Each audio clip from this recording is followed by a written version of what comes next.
It's the Joe Concha Tunnel to Towers Foundation Sunday morning show. Now, here's Joe Concha. Welcome back, everybody. Let's bring in Jonathan Gilliam. He is, of course, a former Navy SEAL, former FBI, and just the perfect person, first person I thought of, actually, when I saw that horrible shooting in Dallas, a leftist gunman targeting ICE agents, just aimed at a van, basically. Didn't realize that there were some illegal migrants in there. Unfortunately, one was killed. Jonathan, thanks for joining. We really appreciate it. You got it, buddy. Good to be with you. Yeah. So what do you think, John? I mean, as far as this happens, it seems like every 3 days I have to hear about a shooter on a roof targeting somebody they don't like for political reasons. Does this thing get reversed? Because this seems like the new normal, and that's what I fear, is that you hear it in the news, and at first it used to shock you, and now it's like, oh, it must be a day ending in Y because somebody decided to take out a gun and just start shooting people for political reasons. It's a scary time to be an American right now. Well, let's just clarify a little bit of what you just said. It's okay. Leftists that are shooting people every day. Oh, I said that, yeah. Yeah, and they are, and it is the problem is that this is not just people deciding to pick up a weapon, right? This isn't just people that wake up one day and say, you know, I hate ICE or I don't like Charlie Kirk. This is people that have been groomed and people that have been slowly being indoctrinated to this belief.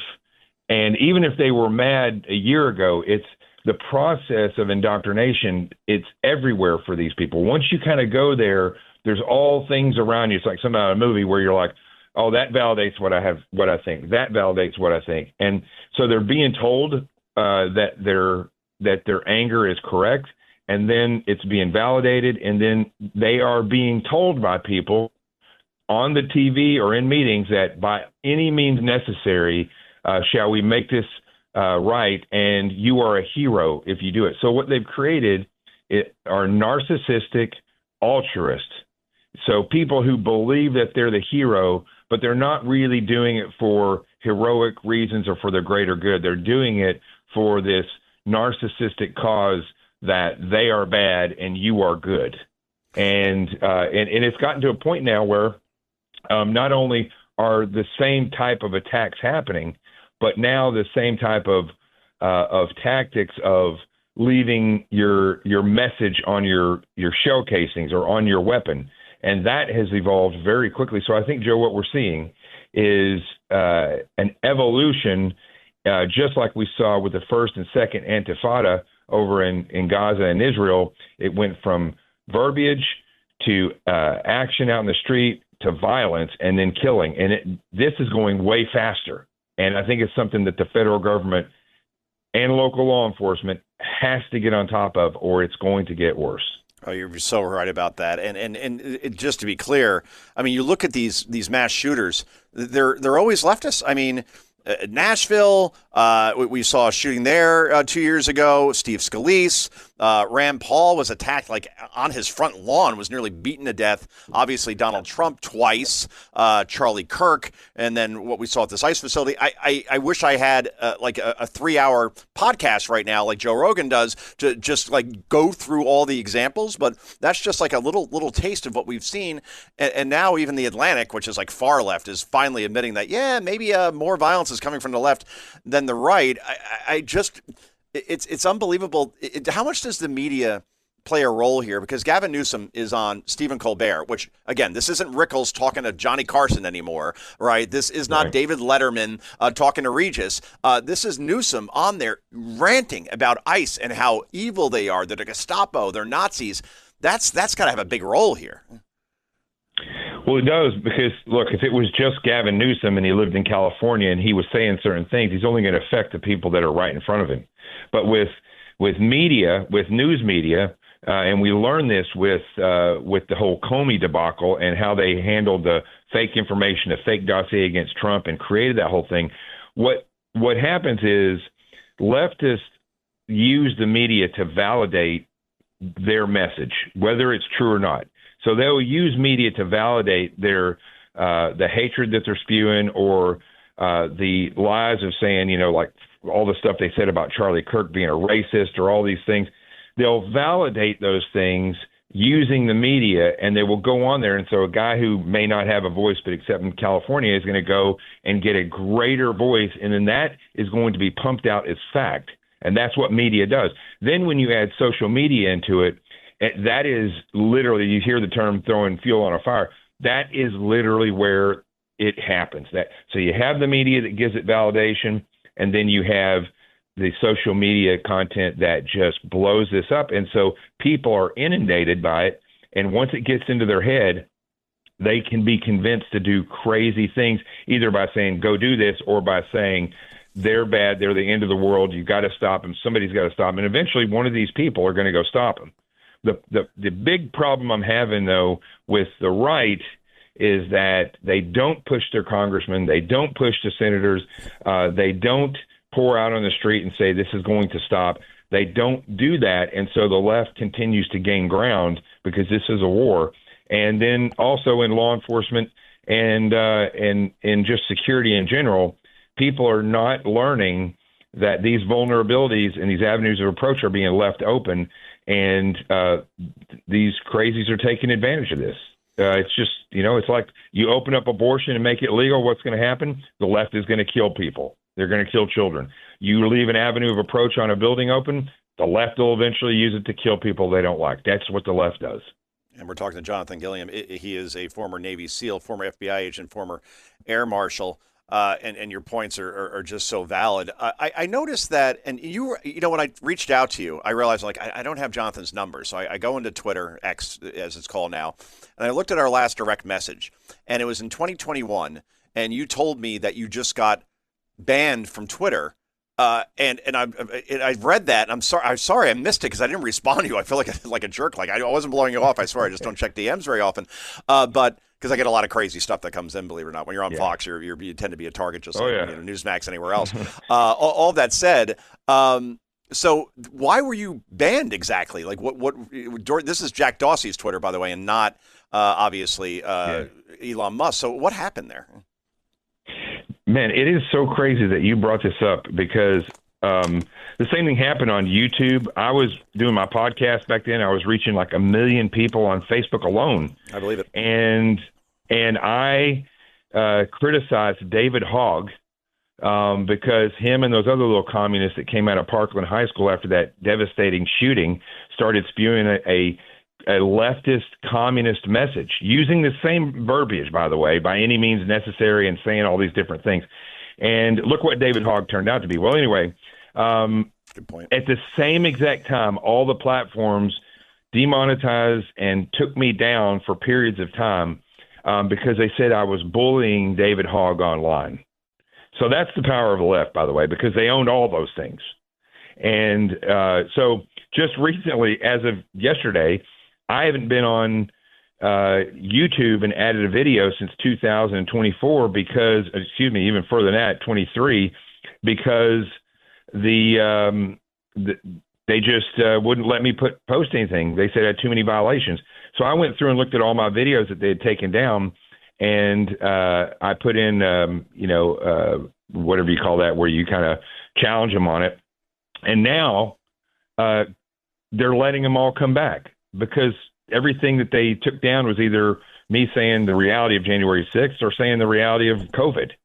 And they took all that stuff down. And so now I'm getting that stuff back. And, who knows, maybe I'll grow back on social media. I don't know. Right now, Joe, to be honest with you, when we first started, and you were getting big, media was different. And in 2015, it all changed, and so did social media. It went to the left very fast. That's the funny part about when we hear from Jimmy Kimmel and we're talking to Jonathan Gilliam, as far as he's talking about how, boy, I'm being censored and, the government's stepping in too much. This is the same guy who cheered Roseanne Barr getting fired from ABC because of some benign tweet, or cheered Donald Trump being banned from social media because, he's there to protect democracy and he is the spokesperson for free speech. And now when he says something profoundly horrible about Charlie Kirk in terms of his shooter and gets taken off for a couple of days because the affiliate said, we don't want to air this guy. So Disney said, oh, well, how can we have a business when the affiliate just don't want to air them. It's just incredible. Let me play this clip for you, and we'll get your reaction on the other side. I'll let you just take it from there. I won't even ask a question. This is cut number 7, guys. Cut 7, go. Trump has been suspended from Twitter, Instagram, Facebook, and even Snapchat. But don't worry, Mr. President, there are still plenty of apps you do have access to. You still have Spotify to drown out millions of people cheering as you leave. Google, Apple, and Amazon removed the Parler app from their platforms. Parler is where all the right-wingers gather to post QAnon nonsense and misspell the word parlor. Trumpers are complaining bitterly that they're being silenced. In fact, they won't shut up about being silenced. I love having Donald Trump off Twitter, not to mention all the other toxic racists and conspiracy theorists that have been booted off. Oh, damn. A lifetime Twitter ban has got a sting. They took away his precious. Twitter isn't the only social media site that wants nothing to do with our president. He's also been banned or restricted from a bevy of other platforms, including Facebook, Snapchat, Instagram, Reddit, and even Twitch. What are you waiting for, Pornhub? It's not a coincidence. It's a consequence. I know it's hard for you to recognize it because you've never faced one before. Lifetime ban.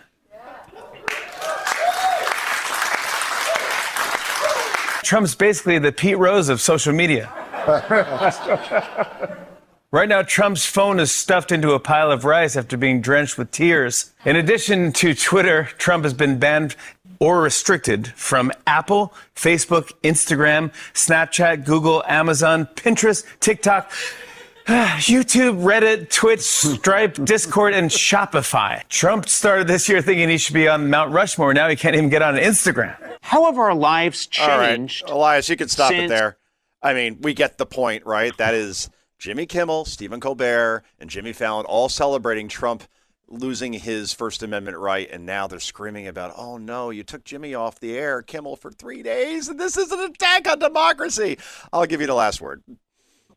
Well, that was a perfect example of what I was saying is that so media can take their position and make it fact. And then when something doesn't work out for them, listen, let's admit it. The left has a playbook that works, and the right has never figured that playbook out. Because if they did, they would see that FCC rules, all these things that they're doing, they can go after these people if they just looked at the reality of what it is, which is subversion, Joe. They are subverting. That's why I think Comey, that should be added into his charges.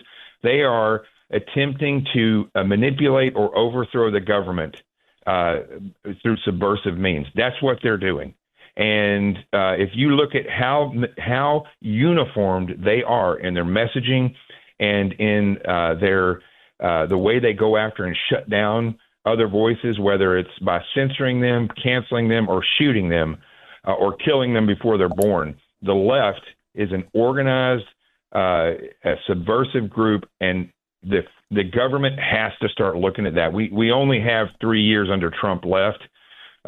We need to take advantage of that as much as possible right now. And I'd love to see Kash Patel, and I'd rather see Pam Bondi gone, but whoever is the AG, I want to see them go after this full force, because it has to be looked at other than, oh, they obstructed justice. They have to look at this on the grand scale as any other national security or terrorist or enemy of the state. Jonathan, I'd love to talk to you about Comey a little more. They're telling me we have to wrap. Can we have you back, say, in a couple of weeks when the trial begins? Hopefully it starts pretty soon, because I'd love, as a former FBI agent, to get your thoughts on the 8647 guy, Seychelles, James Comey, as far as this indictment's concerned. But unfortunately, we're out of time. So can I hold you to that on the air right now? Yeah, absolutely. And I'll just give you this one thing. As far as Comey goes over the next couple of weeks, just look at him and go look up a psychopath, look up the definition and the characteristics, and you're going to see them in him. Yeah, no, you're right about that. I mean, the Seychelles things, that was just, I mean, he's done a lot of horrible things, but that showed you that this is not a mentally stable person that once ran, the FBI. It's crazy. Jonathan Gilliam, thanks so much for joining us. Really appreciate it. Enjoy the rest of your weekend. You got it, Joe. Thank you. All right. Thank you. All right. We'll be back to wrap this puppy up on the Joe Concha Tunnel to Towers Foundation Sunday morning show in just a moment. Thanks for listening. The Joe Concha Tunnel to Towers Foundation Sunday Morning Show. You can hear the Joe Concha Tunnel to Towers Foundation Sunday Morning Show. Sunday mornings at 10. If you like the podcast, share it with your friends and listen anytime at WABCRadio.com and download the WABC Radio app. Hit that subscribe button on all major podcast platforms. Plus, follow WABC on social on Instagram, TikTok, Facebook, and X. See you next time for a new episode so you never have to wonder. What the heck is going on here? This Sunday is the Tunnel to Towers Foundation Walk Run, and our team is in need of your support. Right now, every dollar counts. The WABC hosts must all rally their loyal audience to participate. Go to WABCRadio.com/walk and help your favorite hosts right here at WABC and support the Tunnel to Towers Foundation. Go to WABCRadio.com/walk. Help WABC raise money for the amazing Tunnel to Towers Foundation Walk Run. Go to WABCRadio.com/walk.